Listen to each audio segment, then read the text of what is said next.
Hello guys, আসসালামু আলাইকুম। অবশেষে দেখেন শিখা জুনিয়র সাকিবের লিঙ্গ কেটে দিল। যেখানে ওই বলছে তোরে বাইর করে মাইরালাম, দুষ্টামি করে মনে হয়। যেমন সাকিব খান জুনিয়র সাকিব তেমন শিখা, মারা যায়। দুজন একই কোয়ালিটি। মানুষের কোটি কোটি টাকা মেরে খাইছে, আমাকে মেরে ও ফেলবে।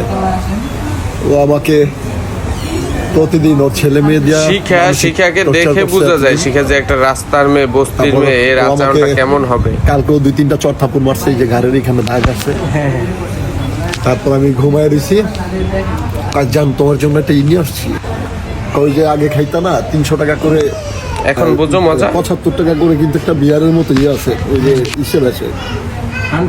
হ্যাঁ হ্যাঁ হ্যাঁ, দোকানে বেচে। ওইটার সাথে আর লাল কি জানি মিক্স করছে। তুমি টাকার লোভে শিখারে বিয়ে করছিলে, আমি প্রচুর এখন তোমার জায়গা মতো কাম করে দিছে ভাইয়া। এই ঘুমে ঘুমে আমাকে আমার পেটে সে পালাইছে। আচ্ছা, এই ঘটনাটা কটার দিকে ঘটছে? এটা সকাল ভোর 4টার দিকে। 4টায়? আচ্ছা, মানে আমি আগে পাশের ঘরের যে আছে, আমি ওনাকে বলি ভাই ধরেন, কয় ওই দিক যাও। আমি ভাই আমার একটু ধরেন, রিক্সা ওটা দেন, আমি এগুলোর মধ্যে নেই। সে সবই জানে।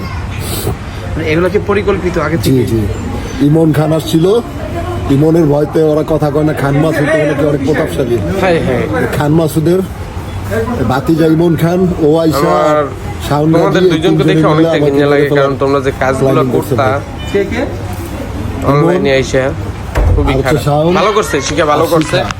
এখন তোমাদের আমি ভাই কোন রকম জানে বাইচা আসছি, জ্বালা থেকে নিষ্পাপ পাবো আমরা। আমার পেটে ওর সাথে করে নিয়ে গেছে। আচ্ছা, যাই হোক, এখন আপনি কি বিচার চান? আমার জন্য সবাই দোয়া করবেন। আমি 2022 সালের আগে অনেক ভালো ছিলাম। আমি কিন্তু অনেক ভালো ভালো অভিনয় নিয়ে আমি স্বপ্ন দেখছি।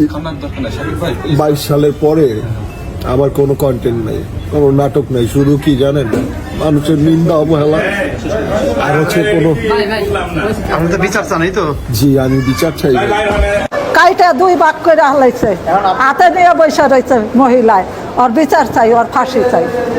হ্যাঁ, ফাঁসি চাই। এই জঘন্য কাজ যদি কোনো মহিলায় না করে, এই বিচার চাই। আপনার কি হয়? আমার নাতি। হ্যাঁ। জুনিয়র সাকিবের নানি। জুনিয়র সাকিবের নানি উনি। আমি জুনিয়র সাকিবের নানি। আপনি কি হন? ফুপি। একটু কাছে আসেন, একটু কাছে আসেন। আপনি বিষয়টা একটু ক্লিয়ার করে বলেন তো, সুন্দর করে বলেন তো কি হয়েছে কথা।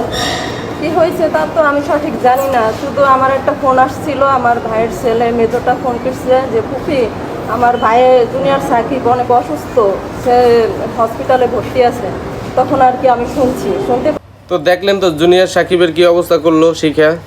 তো এই সব নারী থেকে সব পুরুষই একটু সাবধানে থাকবেন, কারণ নারী জাত খুবই বিষাক্ত। ঠিক আছে, পৃথিবীতে 3টে জাত বিশ্বাস করবেন না, এক কারেন্ট, এক সাপ, এক নারী।